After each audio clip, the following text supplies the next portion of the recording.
This meeting is being recorded. 1 minute, guys. I was getting some people in the waiting room here and clearing out some of these bots that are there.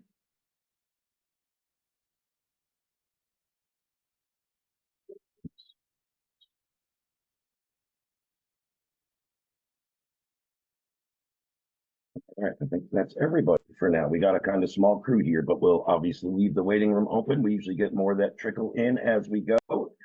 Guys, welcome to another Tuesday DaaS Sales Workshop. So I only see one or two of you maybe for the first time on the call here. Hold on 1 minute. Sorry about that. I just lost somebody.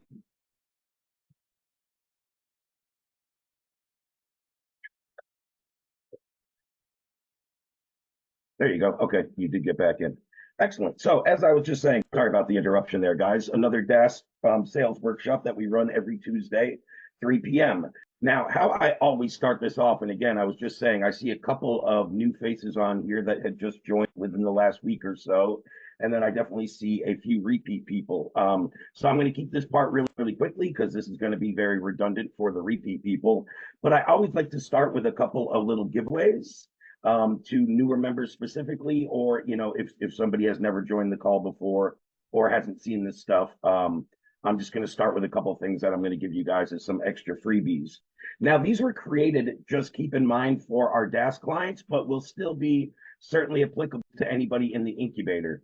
Now, also, people in our DaaS program get a little more resources than the incubator. You get some extra coaching sessions and extra launch book and certain things like that. So there's a few resources that I give away on these workshops that normally wouldn't go to incubator clients. So as I always say, if you show up to the calls, even though you're not in that program where we normally send this, I give you guys some bonuses and some freebies.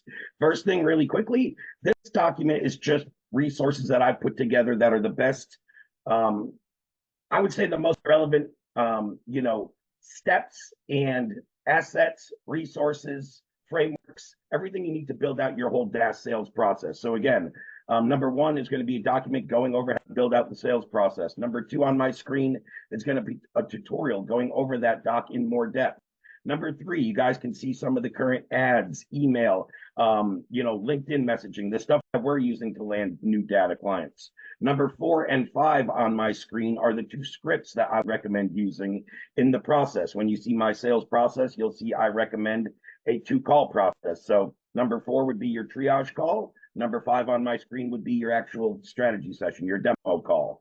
Number 6, guys, is just a copy of the authority deck or a pitch deck that we put together, showing you how you can go sell this, a half a dozen or a dozen case studies in there, et cetera, et cetera. So it has nothing branded to Audience Lab. So when you guys take this, make a copy, swap out the first slide with your own branding, image, business name, et cetera, et cetera.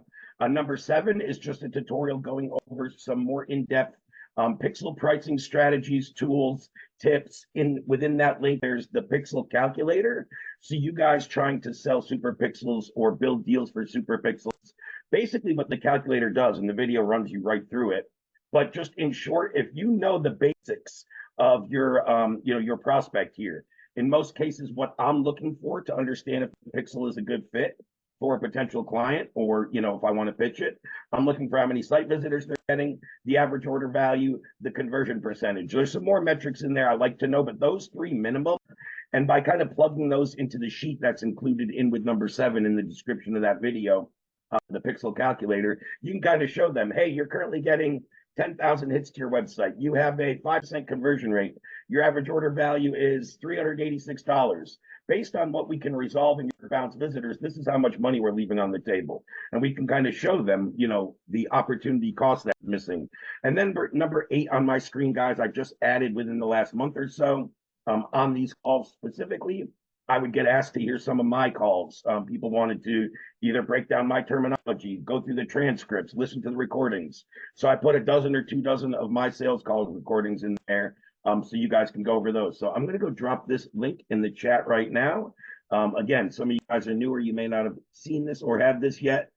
Just make sure you save that, star it, whatever you want to do with it. The other thing, again, much more specific for DaaS clients, and I'm going to copy the link and drop this. And I've run through this document or this spreadsheet I should say, on multiple other workshops. You guys can go back to one of the more recent ones or just ask me and I'll send you the one where we're going over this in more depth. And you can kind of, go through my explanation of all of this. I'm not going to do that on every call because a lot of you guys, this is really redundant. But in short, this particular, I know it looks lengthy and it is in depth. And as I explained, not all of these steps are going to be applicable for all of you guys, but basically, this is a checklist step by step of how we built out our company and how we built out our best DaaS agencies, basically on rinse and repeat. We always do these things. Now, again, what wouldn't be applicable? So if I'm not currently running ads, creating ads wouldn't be applicable, right? If I'm only doing email. There's going to be certain things in here. Maybe you're not creating a VSL. Maybe you're using a different strategy. So again, we just show you what works in the most general and overwhelming, really, sense through all of our clients. And then again, I go through this in much more depth and break down what's applicable. But again, I created these guys because on a workshop a month or 2 months ago, one or two of the clients were asking, they're like, I would just like a checklist of everything you do when you build out your agency or your most successful DaaS agencies. So that's what's here included on this sheet. And I'm going to go drop this in the chat for you guys here as well.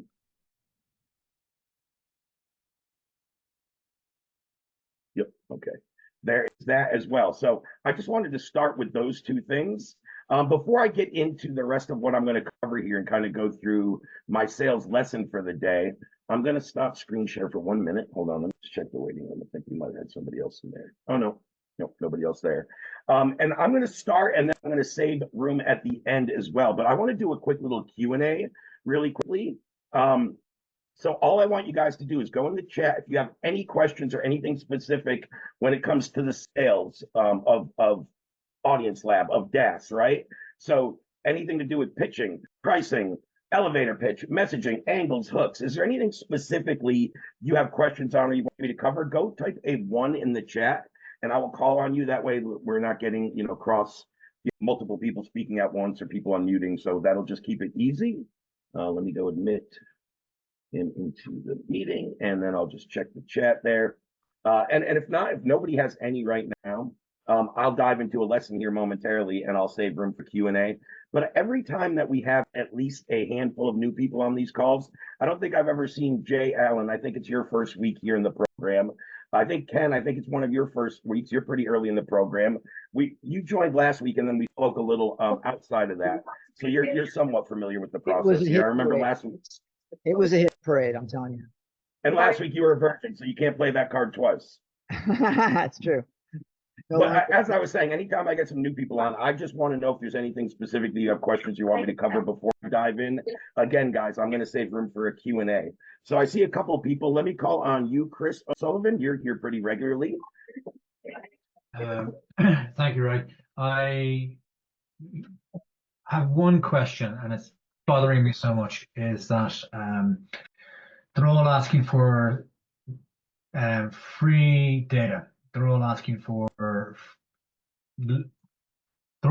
free samples, and I'm saying no. And after that, they just walk away. Now I know they can afford it, but yet they still want. I don't know what I'm saying wrong or anything like that. It may be my accent. I don't know. I honestly don't know the answer to the question. Yeah, I would find it hard to believe it's your accent, Chris, but what I would say if that's happening, my best guess is it's somewhere in how you're positioning this or something you're saying wrong. We rarely get that on calls, like barely ever. And even if so, like usually the first thing back is, do you give away your product or service for free? When somebody asks me for free, I mean, that's kind of my first thing I say back to them. Yeah, well, the most common one I got today, and this is what's wrecking me. I've got it in the last 4 or 5 calls, that particular one, and I've just said no. I said, do you give away for free? And I said, no, they don't. And it's well, all your competitors to give it away, like give a sample away. I said, yeah, but their stuff is not good. And it's not true, actually. They don't all give away free samples, trust me. I know quite a few companies that don't give anybody anything for free. You show them the data? Yes, I run through a demo with them. I don't actually give them the data. I run through a demo. That's curious. If you show them the data, that should remove doubt. I don't know, to me at least. Yeah, I'm wondering what leads up to that. Like, where in the conversation are you getting that? They can't just hop on the call and say, "Hey, I want this for free," right? Like, there's got to be some build up to it. Yeah, I So, kind of, where in the conversation is this happening? Is it when you drop prices? When is this coming up? it's literally at the end, and when I've already told them at the very start the prices anyway. So, and they just wanted, and I said, no, I've just drawn a line in the sand, and I said, I don't give a, I don't coot. I'm just a couple of ladies on the call, so I'm not going to curse. I don't care one little bit. Not drawing it, not going to give away my children's inheritance. And just remind me, Chris, who is your what type of business owners are you getting on calls with? It started off with financial advisors, and then now it's gone off into healthcare. Healthcare. Okay. So the healthcare brokers. Interesting. I've never sold specifically personally to healthcare brokers, and I'm not sure if it's something just within the industry. Why you're getting that, I would find that hard to believe as well, though, because even in that industry, however they are currently getting leads, acquiring clients, they're not getting them for free. You know what I mean? That's why I'm saying you don't get it for free. You don't. You pay anywhere between $20 to $300 a lead. I'm giving you a database of people who've actually searched for the term in the last 24 hours. Yeah. So let's just go through this super quick and just bear with me for a minute. Let's role play this super quick. Let's say I'm your prospect. You just said whatever, drop price, and I'm just going to give you the objection. I just want to see how you're handling it. Okay, Chris. So I'm just curious. Do you do any free trials or free samples? No, we don't. No. And is there a reason for that? Because I thought a lot of data companies would either, let me download a list or let me, have a free trial period. So, why are you not doing that? Well, as you can see from the demo, I've already proven the data is there. And if I give that data to you, then it's already you're getting the information for free. And you're working off those leads, and I don't get anything out of that. I don't give anything away for free. And then one guy got snotty with me yesterday, and I said, well, you wouldn't walk into a 5-star. She said to him, I said, well, you wouldn't walk into a 5-star restaurant, order a meal, and then suddenly give out because you got McDonald's meal. Yeah. I mean, I think you can handle it a little bit better than saying, I don't give stuff away for free. It doesn't benefit me. You always got to come from kind of their perspective when you're trying to overcome the objection. So if they said, hey, why don't you do this, right? Your competition is, number one, if you find that and there's other data companies that are giving away data for free, go sample it and try it out. I encourage you to do so. The reason I don't give away my data for free is twofold. One, I know mine is higher quality than any of the other providers, whether they're giving it away for free or not, because I have intent layered in much deeper than them by the amount of data and feeds we're handling. Number two, all my data is specifically for private clients. I'm not going to give perks to people for free that only go to my paid clients. That would be very hypocritical of myself and everything I promise to my clients. So I would handle it more in a professional magnitude and like have a bullet point, 1 or 2 reasons on why you don't do it. And I think it might change your reaction because I don't know what they're saying after you just, like we just did that little role play. They ask for free. You say, no, I don't do that. I don't know where the conversation goes from there. Do they seem interested? Do they automatically just hang up? Yeah, they do seem interested. I mean, I got a text message from one of them saying, "I'm really still interested." And I said, are you sure you don't want to give free, do a free? And I said, no, unfortunately not. It's the way. Unfortunately not. We've made that decision. And this is something else I'm going to say general to everybody. The most impactful aspect of me closing deals in terms of on sales calls and what I teach are called tie downs. So earlier on in the conversation, before we ever get to price, before we ever, maybe you tell them price early. You said, Chris, personally, we wait till the end of a call here at Audience Lab before we lay out price. However you're doing it, whatever. But when you get to the pitch and the actual, are they interested, right? prior to that, we should have things we can tie them back down to. What I mean by that is, in many cases, I'm speaking for a business owner. I'm just going to keep this very general. Hey, Ray, I'm looking to get from 10 to 20K a month. Okay. Let's say that's one of them I get in the conversation. Hey, Ray, I'm looking to increase my ad profitability and really drop my cost per lead and cost per acquisition because they've been rising, right? Whatever these couple of things are, the main results and outcomes they're looking for. So when they later on in the conversation, Chris, when it gets to that free, hey, Chris, I'm sorry, we don't give away our data for free, but let me ask you, with the efficacy of the data and everything we talked about, if we were to embed that into your marketing outreach, and again, I don't know your client, but whether it's ads, email, whatever, if we were to embed that into your marketing outreach, do you see a clear way on how you could drop your cost per lead and acquisition? So tie them back down to them saying, hey, I see that your solution can get me, I would prefer to do these tie downs prior to ever dropping price or getting into that conversation, which is what I do. I do tie downs in a temp check before I ever get price. As I've talked about on prior workshops, a temp check is, hey, Chris, on a scale of say 1 to 10, 1, Ray, you're ugly, let's hang up now. 10, I need this in my business yesterday. Where do you fall on, our data being a solution for your rising ad costs or whatever, right? Well, Ray, anytime I get an 8 or lower, I'm probably going to reframe and try to get them up to a 9 or a 10. If they say 9 or 10 right off the bat, okay, Bill, so you're a 9 out of 10 in terms of you would see this being a solution. Is there anything that's stopping you from being a 10 out of 10? Yeah, Ray, I just haven't tried it yet, so I'm always going to leave that 1 there. Okay, totally fine, man. I get where you're coming from. You can't put 10 out of 10 behind it until you've tried it. So 9 out of 10, great. That means 2 things probably here. Whatever the prospect's name, right, Bill? Hey, that means 2 things here. Number 1, you see the value in what I've provided and a clear path on how you can use our data to hit your goal. Number 2, I've done a good job of explaining it all and you understand it pretty clearly. Is that safe to say? Yeah, Ray, it is pretty safe to say. Okay, great. So that all being said, here's the price. Then I lay it out, right? And then if they, let's just say I lay out a $2,000 package. Hey, here's the price for what you need. It'd be $2,000 a month to get you those lists, embed them into your campaigns and set up the super pixel or whatever, right? So, hey, Ray, do you do it for free? No, man, I don't do it for free. So I would have handled it. First, I would have just said no. If they came back asking why or saying your competitors, I would tie it down to 1 or 2 things. No, I don't do free data because of this and this. Now, let me kick it back to you here, Chris. What's the reason you're asking for free data if you just told me you were 9 out of 10 in terms of certainty that this will work? Now, anything else that's made you money in your business, have you had to invest in it or did you get it for free? Right? So it's all about how you have that conversation. And it really starts knowing what their main objective is and what their big obstacle has been and how the data is going to help them overcome that. And again, especially when they're like, hey, man, I'm 8 out of 10, I'm 9 out of 10, I'm 10 out of 10, that this will help me hit my goal, get from 10 to 20K. Lower cost per lead and acquisition, increase ad profitability, help target new audiences, help not be reliant on Facebook's data solely, right? Because actually metadata kind of sucks. If people that know data and really get in the nitty gritty will admit that metadata kind of sucks.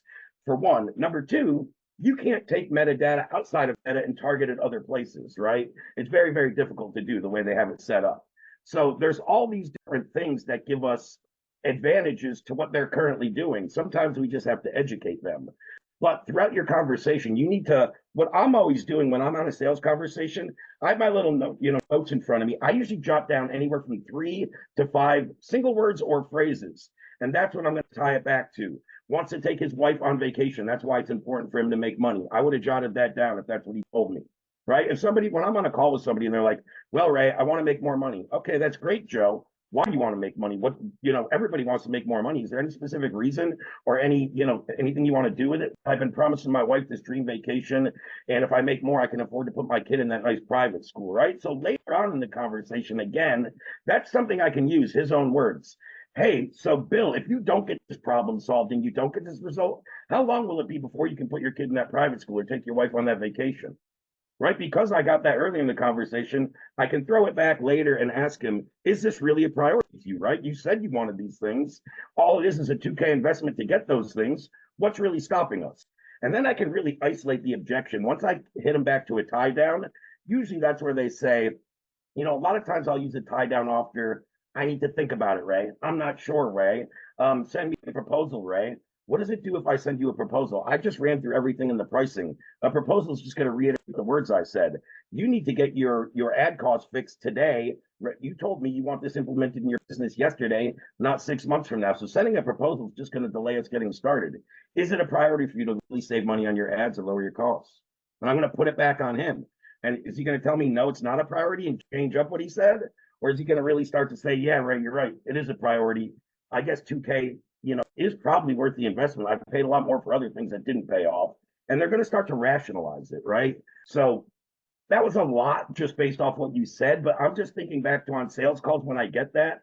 How did, number one, I eliminate not getting that is I think by showing the proper value, showing that it will help them achieve outcome, result, overcome said obstacle, challenge, yada, yada, yada, right? And as long as you're very clear with those 2, 3, or 4 things, it always comes back to 1, 2, or 3 things for people. We don't have to list 10 or 15 things. Usually it's really isolating them down to one specific thing. That's what I always like to do. And then there's ancillary things, right? I want to make 10 to 20K. Okay, that's his main thing. And why does he want to make that? And then the impact of making that extra revenue.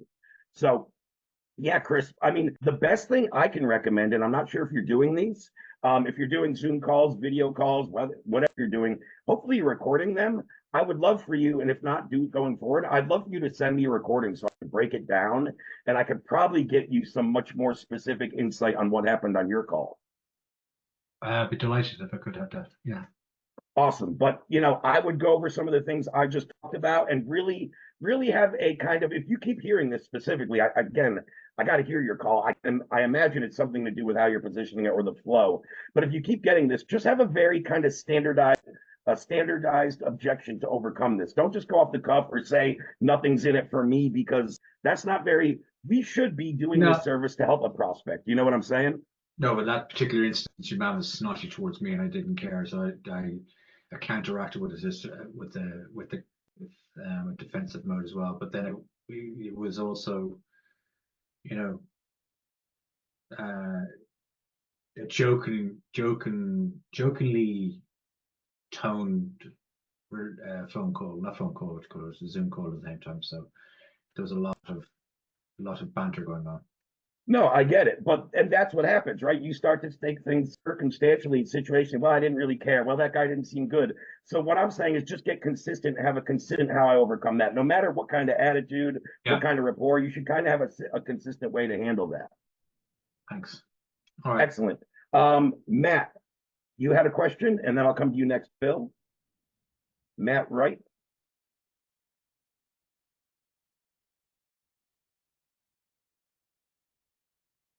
Hey, how are you? Sorry about that. There you go. Now I can hear you. Awesome. I had a couple quick questions. Fire away. First, nice to meet you. New to the program, and I'm digging Welcome aboard. what I'm learning, and all good stuff. The question about like the pixel and churn. Oh, my camera's not on. Like I've come to learn like some of the big players, like let's say RB2B. Are you familiar with them? Say again, RBB? Yeah, they're like a B2B. They're like retention.com. They're the sister company of retention. They do pixel. I'm familiar with retention, but I didn't know that resolution, name.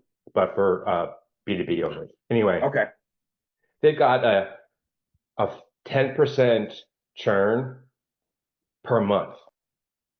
Okay, so their problem is, and has been at least, they can go out because founder led, the guy's like really good marketer. He can get signups, he can get people to sign, right, and get customers, but they churn. And the reason he thinks is customers don't know what to do with the data, right? So they get all this cool data. They're like, oh, great, like I can see my visitors and like, oh, imagine what I could do here. So it's like, it's really around activation is like, they don't know what to do. And so part of it's like integration to their CRM. But I think part of it also is like the value chain of that company. It's like, okay, so in the context of my question, it's like DaaS. It's like it's a pretty, I think, relatively straightforward value prop around that particular data set and how it could be used and deployed, right? But then it's like, where do you draw a line as like DaaS to agency, like the different types of people here in the group. Like some may be pure play data providers. Like, hey, look, I don't want to deal with like setting up cold emails and doing the domain and doing ads. And so like, I want to pick your brain a little bit around how you think about like that, not slippery slope, but where you see success for people to scale from a one-man band, right? Like, so how, if you have any thoughts that come to mind immediately? Yeah, I mean, yeah, this is something we talk about quite a bit. I was actually talking with somebody on this maybe 2 weeks ago on our workshop. There's really two main ways that people utilize the data in a DaaS agency and go sell it, right? There's a low fulfillment model where they're just selling the data to people. And like you said, ties into your question with that are B2B. Like if I just do that and they don't know what to do with it, they're not going to stay with me long. Right. So I'll go back to that in 1 second. So there's really two things, right? We can pull the data and just sell it to people at a fixed cost, or we can also run an agency internally where we handle the reactivation. You would charge a higher premium. We'll run your ads for you. We'll run your emails. We'll run your whatever it is, right? So you need to decide internally, Matt, which one you are. Yeah. A one-man band, I definitely wouldn't want to do that full agency. There's a video on my call a couple of weeks ago, and there's a video in the school that I posted, a 2-minute and 7-second video that I posted like 2 minutes ago of Garrett, one of our DaaS clients, talking about how that's all he does. He did 13 years of full stack agency, one-man band, packing 50 hours on his calendar. He's like, I'm all in to make this work, to just have a DaaS sell the data agency. The way you can really make that work is twofold. Number one, make sure you're working with clients that have an internal marketing department that know what to do with the data, right? So you're going to be working with a higher tier, higher echelon, higher sophistication level audience with that type of agency. The other thing, and this is what I recommended Garrett and one other person do, even a couple of their clients, just back to your like our B2B point there, I have them shoot a video of the best applications on how to go monetize the data. So when I sign a new client, Matt, if I'm you and I'm just selling them the data, here's your list this month, Mr. Customer. It's 500, it's 1,000, whatever we quoted them at. In addition, watch this little 6-minute loom. I'm going to show you the best and most lucrative ways to activate this data, right? So you make it once, you send it to all the clients. Again, internally, we track this very often, Matt, and just 100% transparent. This is how we see the data be most effective and most profitable in our clients' campaigns. Number 1, via ads. Number 2, via email. Number 3, SMS. Number 4 is cold calling. That's about the effectiveness and the ROI. So if this guy's like, I'm just going to do cold calling, right? Well, you and I both know now that I told you that's about the 4th most effective or lucrative way. Why are we only trying that route, right?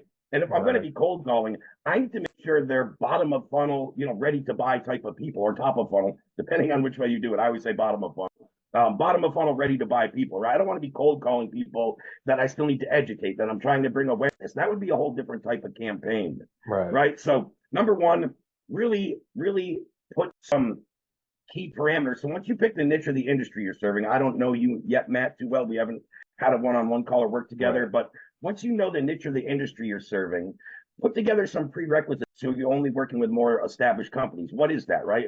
Over 20 employees, over 5 years in business, whatever those are. Make sure that, again, if I just want to run a low fulfillment, sell you the data, I need to be working with more sophisticated companies that have an in-house marketing team that knows what to do. I love it. It totally resonates. It's like by targeting, it's more like mid-market upstream than it is SMB, forget it kind of a thing. Like exactly. Now, I don't want to hog the mic, but related is like, why niche down? This is like targets across industries, right? Pixels, audiences. I get the value, the reason for niching down, and I think I ultimately need to, maybe under a different brand, but like when the go-to-market motion, like it's so compelling to across verticals. How do you react to that around the argument of not niching down and going? Well, when I say niche down within this offer, you're right. It is so universally applicable to so many different businesses and industries. You don't really need to niche down. When you said, why do I niche down, or why would I? The first thing that goes off in my head and why I niche down with Audience Lab is for the messaging. I'm going to message a doctor or a lawyer way different than a roofer, right? So I'm going to have to. So when I go after different niches, now I need 6 different copy templates and 6 different. Right. So why don't I start with one, get effective, and go into another niche where it's not so much different and spin off? I like it. I understand going after multiple niches. I've done it with my own data agency, but I recommend starting with one, getting some success, and then replicate it into another one, right? Once you have kind of have it on autopilot for those very reasons. Got it. All right, I'm tracking. Thank you. Awesome. Bill, you had a question.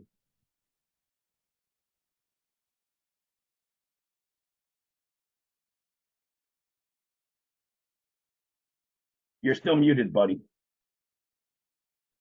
After all these years, I still forget that. You and I both. I just wanted to kind of echo Chris's sentiment. I think part of the challenge that I'm seeing in the outreach that I'm doing is that there's a cultural thing with free that has sort of been baked into the whole SaaS kind of mindset. People expect that. But what I've been trying, and I just wanted to, first of all, kind of confirm the thinking on this, is just mindset and language around that, because that is, whether we like it or not, Ray, that's just the expectation in the marketplace, is free. People get stuff for free. And so what I am really attempting to do is not position it as a no, you can't have it. It's a different sort of language. And it really starts with the messaging where things like, this isn't a list, it's leverage, it's a lever, and it's really our core IP. And let me shoot this out to you. And I know this is a little dangerous, I admit that right up front, but what I feel like we're offering is outcome. So we're not in the business of renting out spreadsheets, we're in the business of transformation. And ultimately, outcomes are what we're talking about here. And what I've seen is, I'm not going to, everybody doesn't sign up right then and there, but it's really just a complete reframing of language that I'm speaking. And that seems to, I think, back them off the ledge a little bit with the whole, I have to have it free or else. Because I completely understand Chris's sentiment, because when you're the new guy in the marketplace, that's a challenge. When they don't know you from a hole in the ground, part of the challenge as, the new guy on the block or the new people on the block is, okay, how are you going to, what can I do to mitigate that risk with trying what you're looking at? It all looks well and good. I mean, it looks fantastic what you're showing me. I love that, but you're the new guy. I don't know you from Adam. And how can I mitigate the risk? In what way can I mitigate the risk? And the only thing that I'm saying is that what I've tried to do myself, I'm just speaking for myself, but don't know if it's right or wrong, but what I've really tried to do is just completely change the language of the conversation. And that seems to really at least give me more room, with the conversation, and give me more runway in the conversation. And, I've got a couple of folks that's where it started, is I need free. And, these people that want to, part of this is qualification, Ray. If people say, well, let me try it for $100, if they don't have two nickels to rub together, probably not a good fit at all. True. But I have had people tell me, look, I'll give you, I'll give you $500, I'll give you $1,000. But I'm starting to lean away from that as well too, because it's really just a qualifier. When people just, all they're willing to do is throw in $500, I think Matt spoke to this, is that it's not about the data, it's about what you do with it. So totally. I've got a couple of people that have said, oh, I'll give you $500, and I have to have calls with them today to say, look, I don't know if this is the right fit. I don't know if you're ready. I don't know if you're ready for it right now, just yet. So help me with that. Yeah, well, first off, if you have a couple of people like that, right, the conversation is great. So you're interested in the data, you think it will help you, and I just really want to make sure it's a good fit before I go ahead and take your money, right? I want to make sure you get the best bang for your buck. So once I give you this data, how do you plan on using it and weaponizing it and money? So I would have that conversation, right? I would also do what I had just said a moment ago is, when I have clients that are buying lists, I would be creating a one-time tutorial to be sending to them in best applications.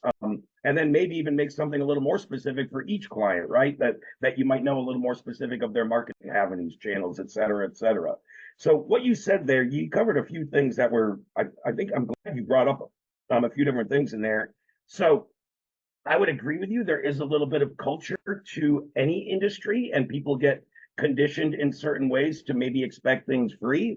Now, the big difference, and you're right, with SaaS, I usually expect a trial or a demo or a week, to be honest with you, most of the SaaSes that I've tried. But we're way different. Number one, we're not necessarily just SaaS, we're data. Number two, we're not SaaS because we're not giving them logins into the platform to go log in themselves. We're actually service providers, providing them with the end result. But what you said was most important and most impactful, and that I agree with 110%, is when we're always focusing on outcomes, selling outcomes, right? Selling results. And if we're focused on that, and I think you were right too. You're picking up some little nuances and subtleties in your conversations with certain language that might be turning people off, and you could switch from lists to levers, or you mentioned a couple. So whatever you're figuring out that works better in your flow, those are all great. You always want to look for the language that is resonating with your audience, and you always want to see when certain language is bringing sales resistance from the prospect. You can usually tell, right? You say something and they gasp, or their body language. You can just tell by kind of reading people when somebody gives up some sales resistance.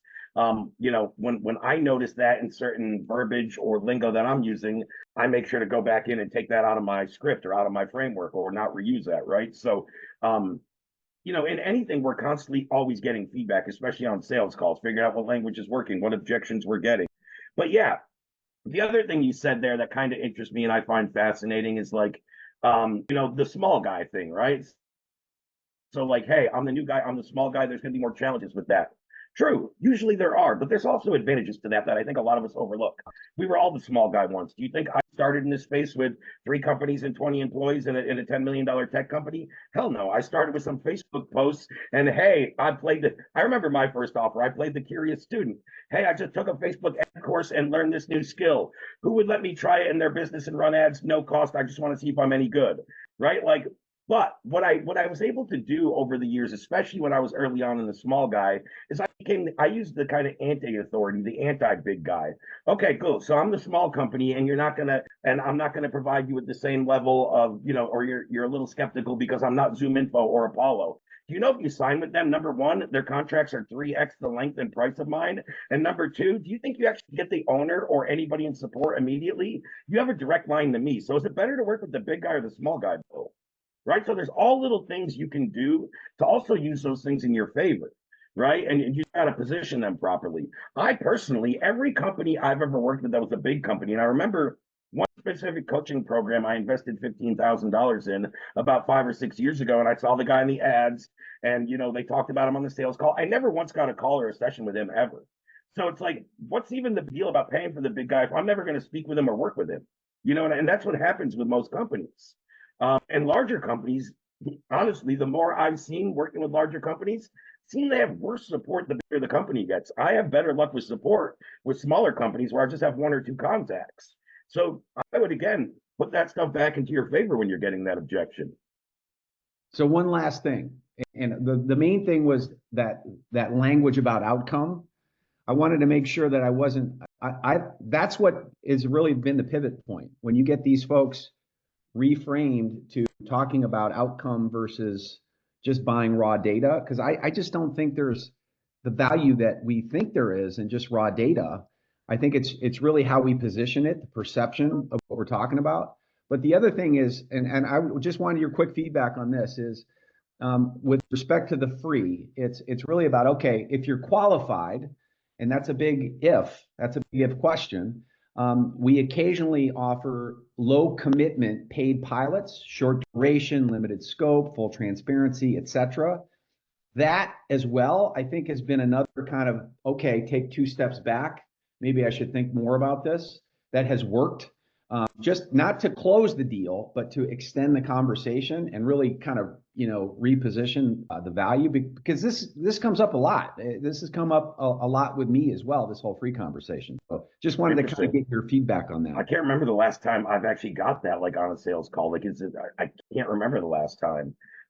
So I'm surprised you guys are getting it that much, because it still is so much different. And I would agree with you there. There's not a ton of value in just raw data, especially the perceived value of the marketplace. There is a lot of value with high intent, targeted custom audiences built into your ad campaigns to lower your costs, right? And that's taking it, like you said, steps further and talking about outcomes and results.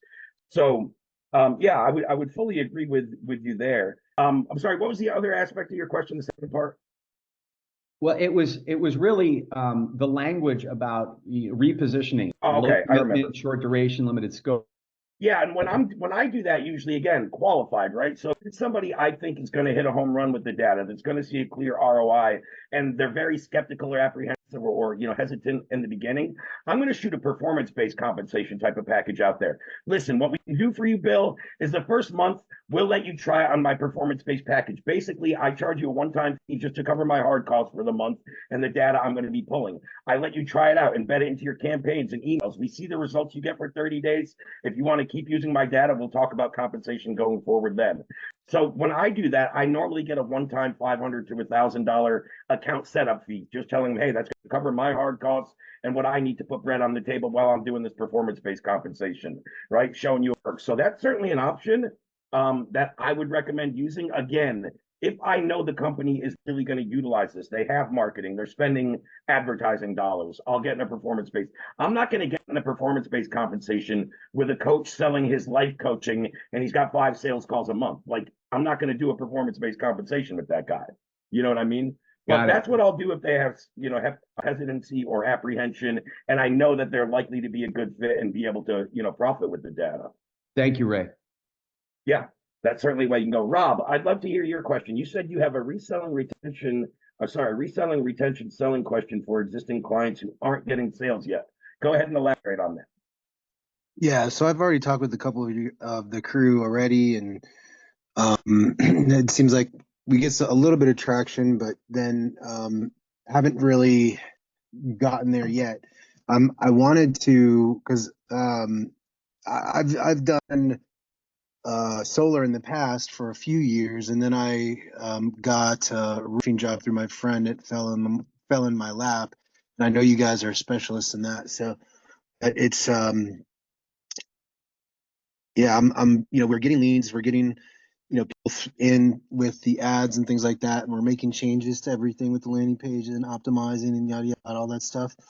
And we're doing Google ads and Facebook ads, but I've seen some of those case studies, but I didn't see the details of some of the case studies in the videos, which was the emails, like commercial roofing emails that were apparently working like gangbusters for one guy, and then some other sort of tactics that we can use, because right now they're basically putting it on the chopping block within a week, and so I need to directly convey direct value to the list, because turns out their initial enthusiasm about it, like they don't have the staff to call the people, even though I gave them the scripts, I gave them everything and walked them through everything, it still wasn't there. We do have the AI calling available, but I don't want to do AI calling before dialing in the script. And so that's what I wanted to do first. And I've said, well, we can pay a human to go through some scripts, and we got some people there that we can definitely use. But I'd like to be, and then I was thinking about doing LinkedIn outreach, but as well, because I've had success with previous clients there. But it's we got a week, so basically I need to convey direct value to the list pretty much as soon as possible. Okay, there was a lot in there, so trying to get down to like the specific nitty gritty of the question there. So you're working with roofers. So you're a roofing company yourself, or you're selling this to roofers? No, I'm working directly with a roofer who I sold on this a few months ago, and we've had it since January, and we've gotten leads, we've gotten people in, they just haven't been sold. And I think partly that was just due to my tactics, because I was trying to get volume through first before then niching down into the more targeted approach, because they're in an area where there's a lot of low income. So it's like one of those things where the targeting plus other things, I've done all the things to sort of hone it in ultra, like to the higher people and all that stuff. and Yep. we're there now. But since we've gotten to that point, I wanted to get some volume through the door before doing that. To feed it to the platforms and stuff, because everything's new. It's everything I built from scratch for these guys. So that's where we are It right sounds now. to me, Rob, but what you're saying, it sounds to me like the biggest problem is you might have got with the wrong type of company. If you're telling me they don't have the capabilities to reach out and call these people, even though you built out scripts, and it doesn't sound like they're running advertising dollars either. I don't know how you can get results for somebody that quickly if they're not actually doing the follow up. They are spending the money. They probably Okay. they spent probably around 5K so far in ads. About 2,900 in Facebook and about 25 in Google. Yeah. They have a Little credit podcast. coming. They have a credit coming in a week because they had a new account. So out of that, just really quickly, Rob, out of that 5K roughly spent on Google and Facebook, what did they get in terms of quality leads or conversions out of there? And then what happens from there? Like once somebody clicks the ad and they're interested, tell me the rest of the process. So we have a quiz funnel that we were testing with LeadsHook, and we've done 3 iterations of that, and now we're on the final iteration. We're starting to get some conversions coming through. We just got a remodel coming through over the weekend, but it's just starting on the last iteration, and then we also have we had Facebook lead forms, but all of the leads were coming through, and he said, "Oh, I want to cut Facebook ads for April, and then we can revisit later and just focus on Google ads and get that credit." So right now, I'm basically just sending Google traffic to the quiz lander, and because I was sending them a bunch of calls too, but they weren't either picking them up in time or whatever. So I had it going straight to the owner, and he wasn't picking up right away. So some of them he was, and then it was like Mexican guys like looking for work in the area for roofing. So I don't, and I was trying to avoid that, but it somehow keeps happening. Well, what I'm trying to understand, I mean, I'm getting some long answers, but I'm trying to understand. So what you're telling me, I still don't understand how somebody's going from an ad to an actual sales call. So all you're telling me is the guy spent 5K, and then you're sending people to a quiz funnel. So how do we actually get a sales call or a demo booked? It's either direct call to him, the owner himself, and that they spun this off. They spun this off from their previous business, and he wanted those things directly. Or it's a lead form fill, and it goes into high level, and they get notifications to the people involved, and then those people send it to the salespeople who are supposed to call them, as soon as possible. And I've been stressing speed to lead, all of those things, but because they've had almost 45 leads come through, and still only like 1 or 2 appointments. So yeah, that's kind of it sounds to me like you've done everything on your end. It sounds to me like a lot of it has to do with their outreach and their sales process specifically. You know what I mean? So one of the things I'm always looking for when I'm going to partner with people or when I'm going to sign a data client, I want to know that they can close deals. I want to know that, that they know what to do with the data specifically, unless I'm running it for them. But like, I don't know. To me, it just sounds like based off what you're saying, the amount of total leads that you've driven to the amount of appointments just doesn't add up. Like something's missing on why it's not connecting. And it's got to be within like the booking and the sales process.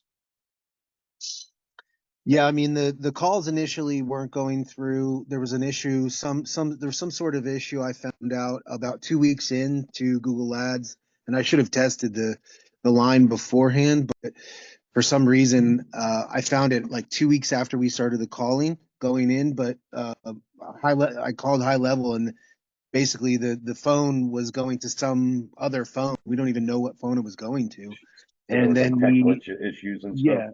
And they fixed it really quickly, Rob. When I asked you a minute ago, like where does the call go, and you replied to me, a direct call to the owner. So are you saying that the owner of the roofing company is directly calling each prospect, or when you say direct call to the owner, what did that mean exactly? It was being forwarded directly to his line. Okay, so if somebody clicks or opts into the ad and says they're interested, it directly forwards to his line and he just wasn't answering quick enough or he wasn't always available. Yeah. And well, you know what the problem is. Like, we can't fix broken internal aspects of businesses. You know what I mean? Like, Sure. it's very hard to fix what's going on with his lack of availability. He either needs a full-time sales rep that it should go to, or a secretary that takes those calls and puts those on priority. Because if somebody's raising their hand and hot and wants information, you blow them off or don't answer, it's unlikely that they're going to be that hot again. You know what I mean? No, that's what I've told him many, many times. So It sounds like it's a lot to do with them and very little to do with you, which we can't fix internal businesses. Like, that's one thing I hated years ago when I used to just run an ad agency that just gave companies leads. We would just give them the leads and then hands off. And if they had a shitty process or they didn't follow up with them, that's why I went out to start. You know, you guys know I have a company called the Sales Lab. I actually build sales teams and make sure that people can sell, because I used to just give leads to people and then they couldn't close them. So I'm like, all right, let me learn sales very good. Let me do a lot myself. Let me build out teams. And now I want to work with somebody. And if they can't close, now I can build out that process too. Right. But I don't want to have to do that with all clients per se. Especially when I'm more of an agency giving them a done for you service, then they need to have a way internally to be able to handle the leads. Like you said, you also said it goes into go high level and then a salesperson will call them. So if he has a salesperson, why are the calls going to the busy business owner? Why aren't they going right to the salesperson who probably has more availability? So there's all those questions. I mean, you kind of got to figure out this process. What I would say, Rob, is honestly, just to be cut and dry with you, I would start focus on trying to bring in some other clients that do have, sales processes that can make it work, rather than putting all your faith in saving this client. Not to say I would do the same thing as you, Rob. I would go above and beyond to try to do everything I could to make sure this guy can get results and save the account. But I also can't go in there and manage business and take calls for the business owner. You know what I mean? Yeah. You got to Yeah. find out what that happy medium is. And in the future, this should give you some things to look for, is just kind of prerequisites to, hey, do I want to work with this company? I like to ask people, hey, if I'm to give you an exclusive lead, how quick can you call them? And at what percentage can your sales team close them? So, like, if I can ask that and know that prior to ever pitching them my solution, that's going to, give me a lot better understanding they're going to be a good fit, and if they're going to be able to, utilize the data. Actually, there was something I think Bill was saying before, and he asked quite a few questions, but one of the things I like to do early on in sales calls, hey, we are an ad tech company and we work specifically with brands that are spending money on marketing and advertising. Do you have an existing marketing or advertising budget? Yeah, Ray, I do. Great. We're also only looking to embed our technology into companies that are serious about growing and scaling here in 2025 and beyond. So let me ask you, Joe, is that a priority for you right now in 2025 and beyond to grow and scale the business? Are you kind of happy with where you're at? So I like to start off calls like that, kind of calling them out. Hey, we're ad tech, and if you don't have a marketing or an advertising budget, let's just part ways now, because it probably isn't going to be the best investment. Or if you're very happy where you're at, you don't want to make more money, you don't want more leads, I don't want to take this call any further because I'm only looking to work with people that are looking to grow and scale. So that's another thing you guys can just take for what it's worth. I don't know if you guys are doing that in your calls or not, but that's something I do kind of early on in a conversation with somebody, to see if it's even worth my time, right? If they tell me no to both those things early on, I'm not having a 30 or 45-minute sales call. I'm going to send them over a free resource. Hey, maybe in the future when you are spending money on marketing, hit me up and keep in touch. Here's a cool resource to check out, right? Whatever. We all have people that are at different spots in the sales process, and some are in that nurture phase. They're not qualified. They're not ready. Let me give some resources and keep an open line of communication. And hopefully when they are ready, they remember how I treated them and they come back and they reach out. But we're not going to be able to work with everybody. More specifically, that's why Audience Lab has DaaS. We can't, as Audience Lab, a data provider, we can't reach out to all these brands and work with them.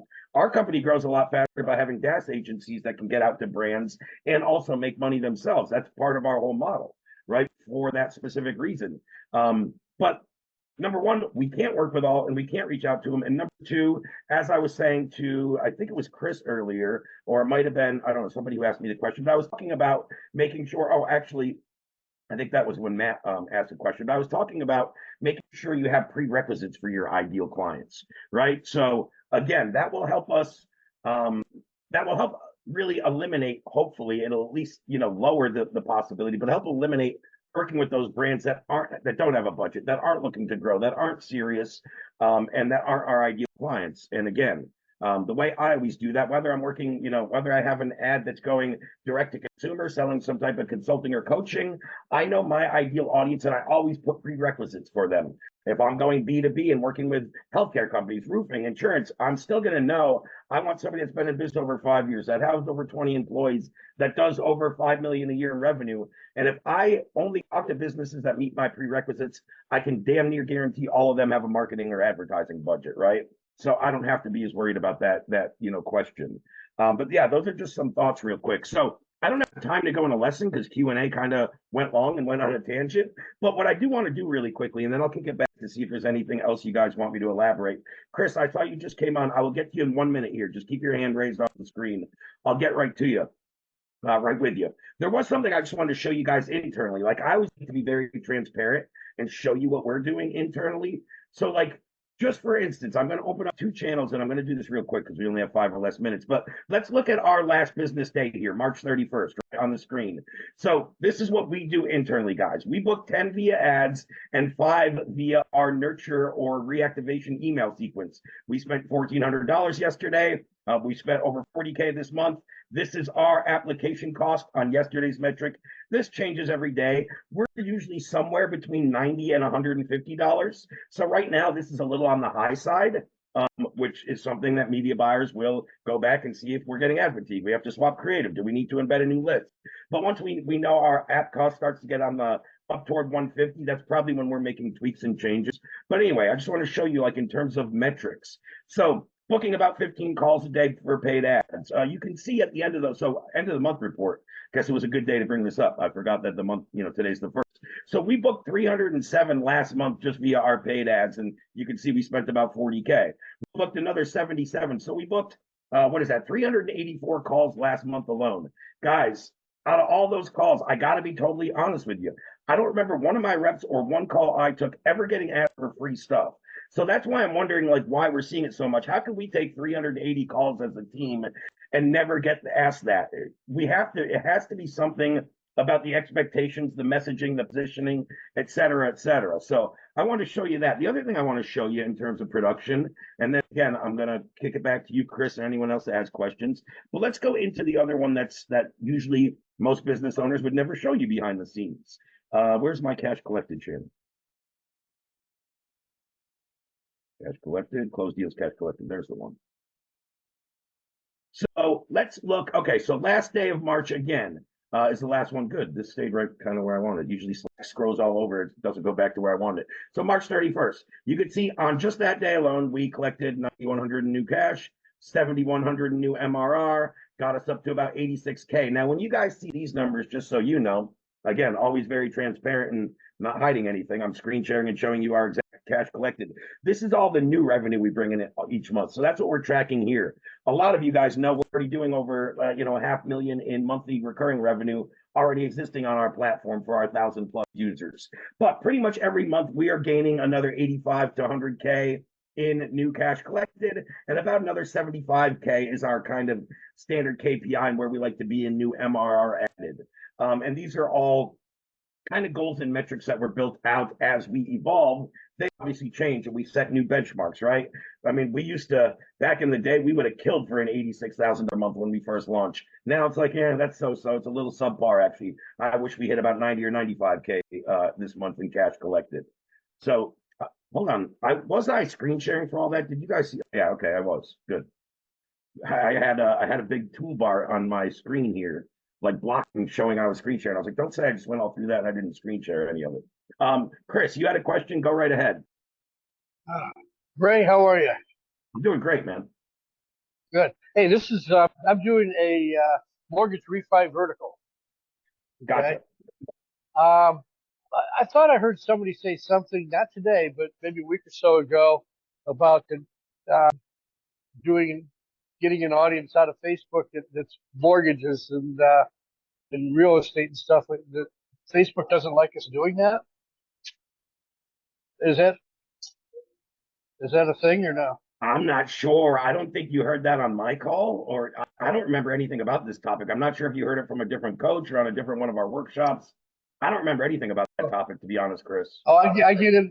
I'm on information blown. I'm as much as I can from everybody. So I just Yeah, no, totally. I just don't remember that conversation. Who I would say is Okay. the best person to ask that question, Jeremy Garcia. So you can DM Okay. him within school, or I can also send you his direct email address. But Jeremy, our top media buyer, would know that question much, much better than I.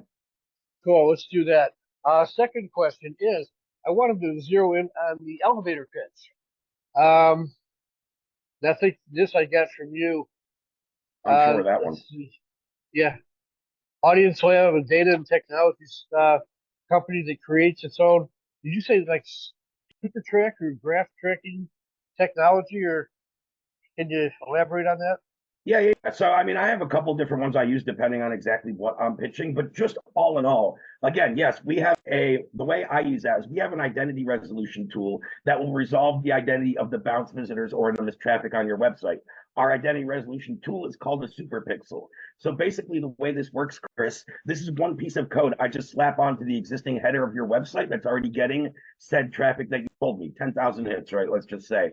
I install that on. Once my pixel is firing, it's going to resolve the identity of anywhere from 30 to 60% of your bounce visitors or your anonymous traffic. What does a resolved visitor mean, Chris? It means I give you back their first and last name, their primary cell phone number, their primary email, and their hash email, which is their advertising profile. So we can identify people who visited your website but didn't opt in. Then we can target them in ads, email, SMS marketing. So that's how I would have explained it in just a super pixel. As a whole, when somebody asks, Ray, who's Audience Lab and what do you do? Chris, we are a data and technology company that we have our own super graph tracking 280 million users, up to 1.9 trillion behaviors, and up to 60 billion URLs daily. We give business owners the ability to build in-market, high-intent, custom audiences that then they can loop in their marketing to get better ad profitability and lower their cost per lead and acquisition. And that's what I got. That's good. I just wanted to kind of verify I heard you right the last time. Yep. So. Yep. But Okay. yeah, I talk about our super graph. Our super graph is our internal network where all our data feeds come into, which again is tracking approximately, well, we have 277,863,000 users. I round up to 280 million. So shoot me there for not being accurate enough. But I just round up to the near zero. But yeah, and that's what's housed. So all the different data feeds we get from our suppliers and our vendors go into our super graph, and then they get sorted and segmented based on, first it'll go in under Chris Groton logged in or went on to www.costco.com. It'll show in our user graph. So it'll track all of your behaviors, all of your searches, and then it will kind of stack them underneath your username within our graph. That's kind of how it looks from the back end before it gets to you guys. Now, when it comes back, do we get chat 256 on that as well? Or? Oh, totally. Yeah. Yeah. You can get the hash data every time. Okay. Yep. So, all right. Well, I think that kind of answers what I got to have. So, appreciate the help. Awesome. You're welcome, Chris. And Ken, I just read your comment. Thank you. Damn, you're good. We need to memorize that. Yeah. Yeah. Memorizing it wouldn't hurt for sure. I try to say it on every workshop because there's always somebody new listening. Yeah, wax on, wax off. That's why I repeated it to you, because I want to make sure if I repeat it enough, I want to make sure I got it right. People don't look at me stupid and say, "Did you mean to say something else?" Well, yeah, I guess I did. I guess I am pretty stupid. So I just want to make sure I get it right. Yeah, well, especially you guys aren't co-owners of the company. You haven't been representing this brand for multiple years. I don't expect you guys to get all the numbers or know them, but it is good to have me re-emphasize them so they do kind of, every time I say them, they're going to stick in your head a little more. But that probably sounds very foreign for the first time hearing it. What's he talking about? 280 million, 1.9 trillion, 60 billion. But yeah. Yeah, because no, I'm trying to do the antithesis to the long webinars. You ever get on one of these webinars, and I'll tell you in just a minute. Oh, another minute goes by, 5 goes by, 20 goes by, 30 goes by, 3 hours later, we're still talking, and we still haven't gotten to the point of what we got the damn webinar for in the first place. Yeah. That's I want to give you. Oh, go ahead. Sorry, go ahead, Chris. No, I was thinking, I just wanted to get this down.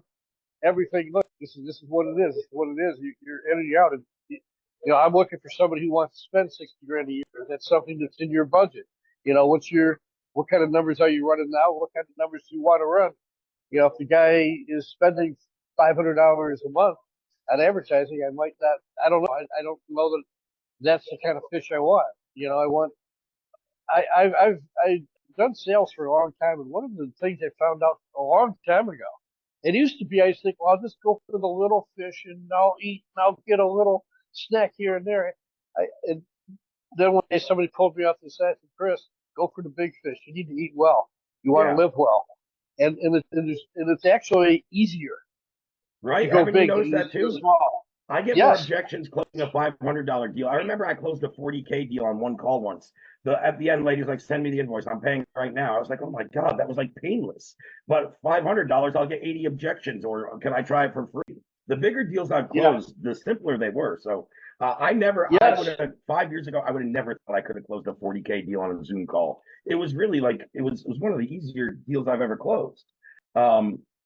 So is there copies of the elevator pitch? I don't know if I've done it like the verbiage. I could go take it on this transcript and go drop it to you, but I do just snip out the 1 or 2 minutes of me doing this, and I go post it in school like every week or two.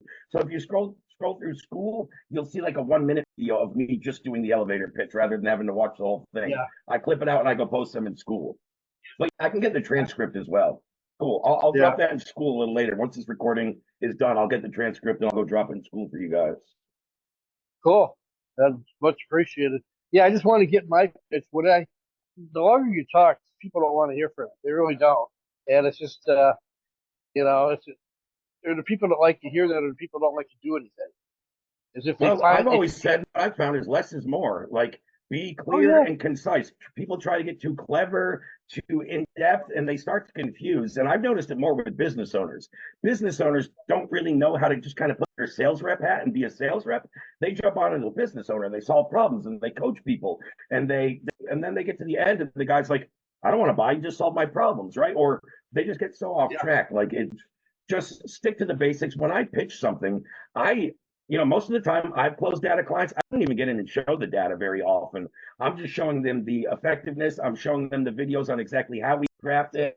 I'm showing them the success on the campaigns it's worked in, and just giving them a clear path, as Bill said earlier, about the outcome or the result they should see, and build the right expectations and timeline.